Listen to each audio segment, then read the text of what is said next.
Essentially, it says base your purchasing decisions on current features and functionalities in Salesforce, not roadmap items. All right, so let me get a feel for my audience. Who's a developer? System admin.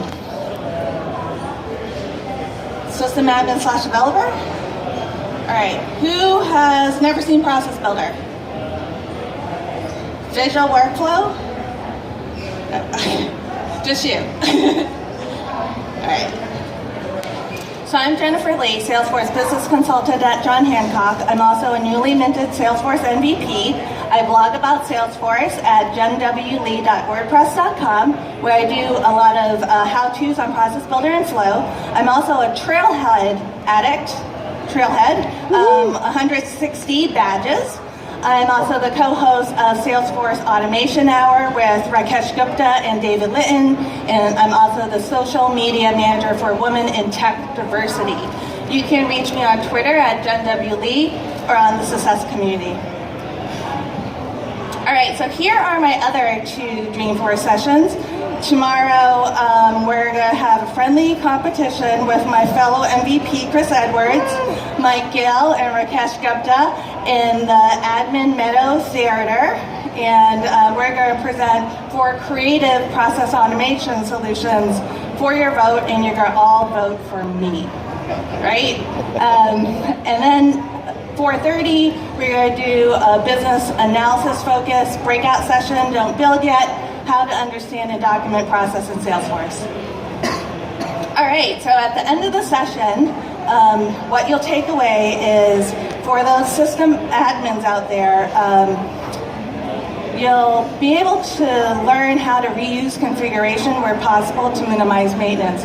Now, this is something that developers know how to do in reusing components, so we're going to learn as system admins how to do that.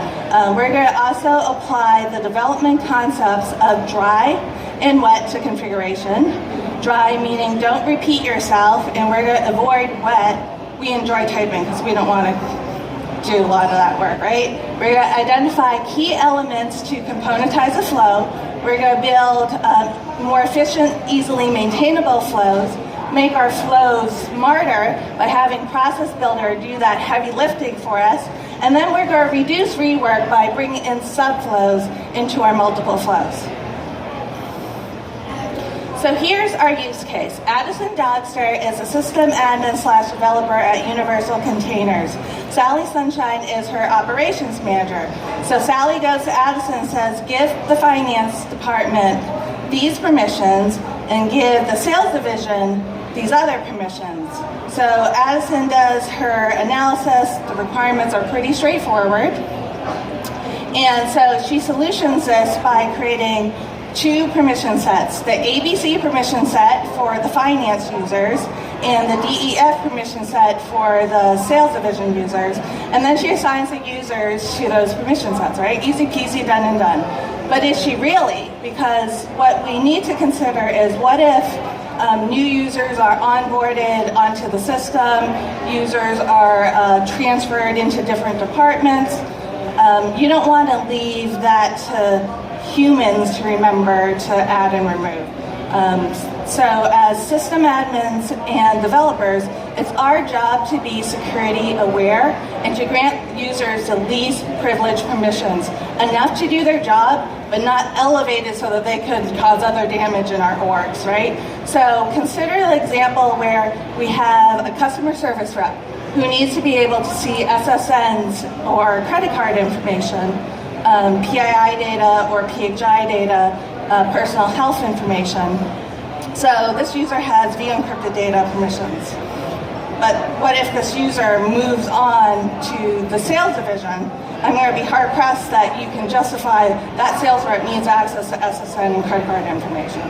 So if we leave it for the human to remember, chances are they won't, and now this person has more access than they need to. So what Addison ends up doing is she found a way to do this declaratively and have Process Builder and Flow add and remove users from a permission set and have Salesforce do the remembering instead of humans. So she found commonality So for the ABC permission set, we have user equals finance, and for the DEF permission set, we have the division equals sales. So as Susan moves from the finance department over to the sales department, we're automatically removing the ABC permission set and adding the DEF permission set. And as Justice joins the finance department, we're automatically adding the ABC permission set. So this is how she handled it. She created one process builder to add and remove the ABC permission set based on different criteria. It will either invoke the add ABC permission set flow or the remove ABC permission set flow. And she did something similarly for the DEF permission set. So this design is fine and dandy if you have 1, 3, 5 permission sets. But consider your org over time. You have 10, 20, 50, over 50 permission sets on your org. That design no longer becomes sustainable. Because imagine if poor Addison has to go in and make a change to the flow or the process builder. Now she's making it to multiple, and then now she has to regression test that. So what we need to do instead is come up with a smarter design, a componentized design. So taking that development concept and using it for configuration. So we're going to limit the amount of reuse. So instead of building flows and cloning them and then making minor tweaks, we're going to make a componentized, modularized flow. And then we're going to have Process Builder do the heavy lifting by pushing more information to make that flow understand what it needs to do. And also, similar to the concept of triggers, where we have one trigger operating on an object, where possible, we're going to consolidate that into one process builder. So I know you're sitting there and you're thinking, all right, so I usually get my requirements, and I could fulfill them by, building out a process builder and flow, and I could just snap that out and meet the requirements. But now you're saying, build a smarter flow, build a smarter process builder. That's going to take more time, right? You're not going to be able to turn that around quickly. However, the amount of time that you spend coming up with a smarter design that you can reuse, the more time that you're going to save down the road when you have to maintain those multiple clones that you created. So here's what Addison did. She took a step back. She created one consolidated process builder, add and remove user from permission set. So she's covering the finance department permission set, the sales division, the call center, all the permission sets in her org. And then she has one consolidated visual workflow, so add, remove user from permission set. And in the process builder, we are loading it up with additional information, passing it over to Flow, so Flow knows what to do. So as her org grows over time and permission sets are added and removed, she's only touching that one process builder. She's not even touching the flow. But let's not stop there. Let's think of other ways that we could reduce the rework and maximize maintainability. So ask yourself these questions as you take a look at the flows in your org. Are you creating the same flows over and over again? Are there repeating elements in your flow, all or many? And when you make a change, are you touching multiple flows? Because those are candidates for bringing in subflows into your flows. So here's an example of it. It's over here. Okay. So as best practice, what Addison does is in every single flow in her org, she has two flow elements. One does a custom metadata lookup and pulls in the production support email addresses and the org region name, and then another sends an email out to the production support if there's a DML fault in your flow. So that's a record lookup, create, delete, update, and their fast flow equivalents. But she has those two steps in every single flow in her org. So if she ever needs to make a change, now she's touching all those. So that becomes a maintenance nightmare. So what she ended up doing is she took these two, pulled it into its own flow called send flow fault email, right? So now she has these two pieces, and then she's bringing it into all the flows as a subflow. So if she ever needs to make a change, she's only going into that one flow and making the change, and it's reflected everywhere else. All right, now live demo.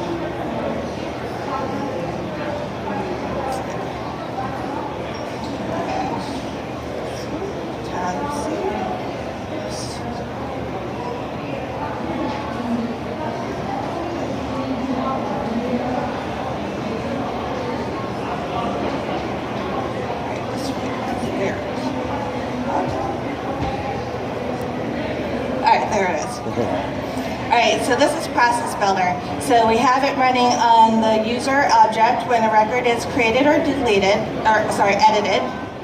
And I'm only going to go through a couple of these criteria so you get a sense of what's going on here. So we have the new finance user running off of when a record is new, department is finance. As an immediate action, we're going to invoke a flow. And here we're calling the add remove user from permission set flow. For the variable user ID, we're passing the user ID. Variable PB permission set action, we're passing the word add, and now that's going to tell flow to add the permission set in this case. var permission set name, we're going to pass ABC underscore permission underscore set. So here, while we can pass hard-coded IDs, those are absolute no-no in my book. And the reason why you can hard-code IDs in Process Builder and Flow, and the reason why you shouldn't do that is if you're creating a permission set from scratch or a new record that you're referencing, and you're trying to move it up in the regions, you're going to have a different Salesforce ID in all cases, and then you're going to need to go into that Process Builder and Flow and make that change, and now you have different variations in your different environments. So instead, what I do, while an API name can change, it's less likely to change, so I usually reference the API name. So that's what we're doing here. So API underscore permission underscore set is the API name for that permission set. And then for the var flow name, we're passing the flow name that will be referenced in the email if there's a fault in the flow. So for existing user, previously finance department, we have user is active, prior value is the user's department is finance, and the user's department is changed. Here we're invoking the same flow, same deal with the user ID. In this case, for the var PB permission set action, we're going to tell flow to remove the permission set in this case. Same permission set and flow name as before. And I'm going to run through one more for you. New sales division user. Here's the record is new and the division equals sales. We're going to, again, invoke that same flow. User ID is the same. var PB permission set action. We're going to pass the word add to tell it to add the permission set. var permission set name, DE underscore permission underscore set. So again, that's a DEF permission set API name. And then the flow name's the same. So we're going to hop over to the visual flow, and so the first step we're doing a lookup on the permission set, and here is where we're looking up the name equals that API name. So here is what we're doing to get that ID, so we're not hard coding that ID in here, right? So once it finds that name, we're going to take the ID and we're going to assign it to the variable var permission set ID, and it's going to assign a null value if it can't find the permission set with that name. Then we're going to make a decision, because we don't want to move forward with our flow if for whatever reason we can't find that permission set with that API name. So here we're doing a decision where the variable permission set ID null is false, so that means it has a value. Then we're going to move forward from there. We're going to do a record lookup of the permission set assignment, where the assignee ID equals the user ID, and permission set ID equals that permission set ID that we just did the lookup on. And if it does find the record, which means the user has that permission set, we'll take the assignee value and we'll assign it to another variable user has permission set. If it doesn't find a value, that means the user does not have that permission set, we're going to assign a null value. In our next step, we have a decision. So here, we're going to look at the var pb permission set action equals add. So again, remember, in our process builder, we said to add the permission set. However, we also want to do another check to make sure that the user doesn't already have that permission set, because if Salesforce goes and it tries to add that permission set, you're going to get an error saying duplicate permission set and your flow is going to fall. And for the other path we have is the var pb permission set action equals remove. We're going to remove that permission set. However, again, we want to do that check to ensure that the user has a permission set already to remove, because if Salesforce goes and tries to remove it and it's not there, again, you'll get a fault in your flow. So here for the add path, it's just a record create on the permission set assignment where the assignee ID equals user ID, permission set ID equals the ID, and for the remove, it's just the opposite, a record delete. So here you'll notice that I have a subflow, and let me just hop over here. So this is the flow that Addison brought over as a separate flow to manage. So we're doing a record lookup on custom metadata types, and if you haven't used it, it's awesome. It's much better than custom settings. So we're doing a lookup here where I'm pulling in the email addresses into a variable in the org region name. And then I'm doing a send email action. So we're referencing a text template here. I'm referencing the org name that we just pulled in from the custom metadata type. And I have static text, error on flow, execution. And then I have a variable calling flow name.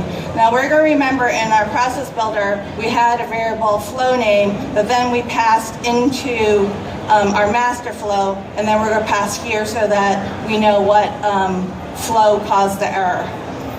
And then we have the email addresses that we pulled in from the custom metadata type.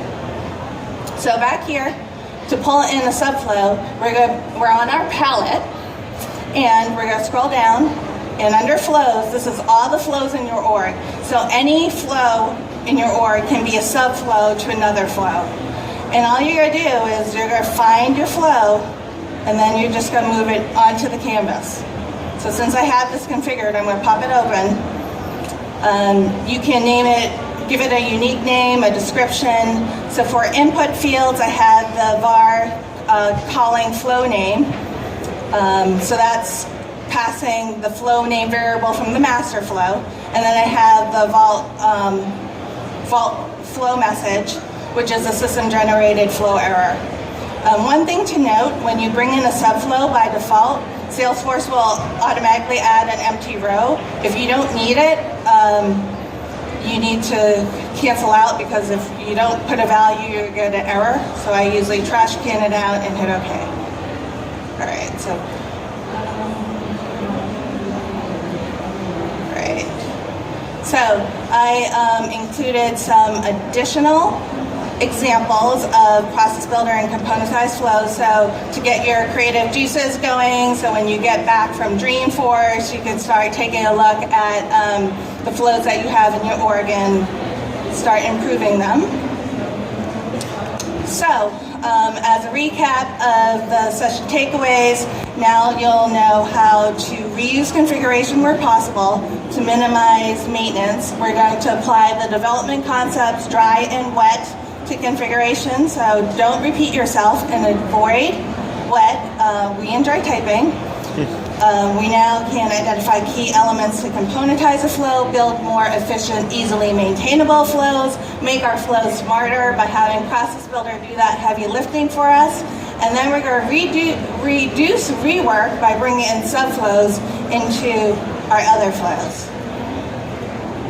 So for resources, I provided some process builder and visual workflow resources here. I highly recommend the process automation module on Trailhead if you haven't done that already. I also included links to the various assess committees, so as you're configuring and you run into issues, definitely post to the assess committee. There's always people willing to jump in and help out. And I also included 2 blogs, Rakesh Gupta's automationchampion.com, as well as my own, jenwlee.wordpress.com, where we post a lot of how-tos on Process Builder and Flow.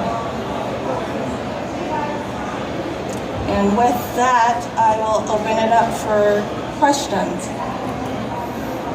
I'm sorry I don't have a mic. I'll yell. When you keyed it off with the department field when you demonstrated, It's hard to... Do we have a mic? It's all right. You use the department field in your flow. Would it work if we use the profile? User changes profile. Yes. Thank you. The question was, I use department in my flow. Can I use profile? And the answer is yes. My question is, what's the difference between fast create and regular create, fast lookup and regular lookup? So the question is, what's the difference between a record lookup, for example, and a fast lookup? So a record lookup does one, and a fast you do a collection where you just get a bundle of them, and then you take action. Any other? Hi.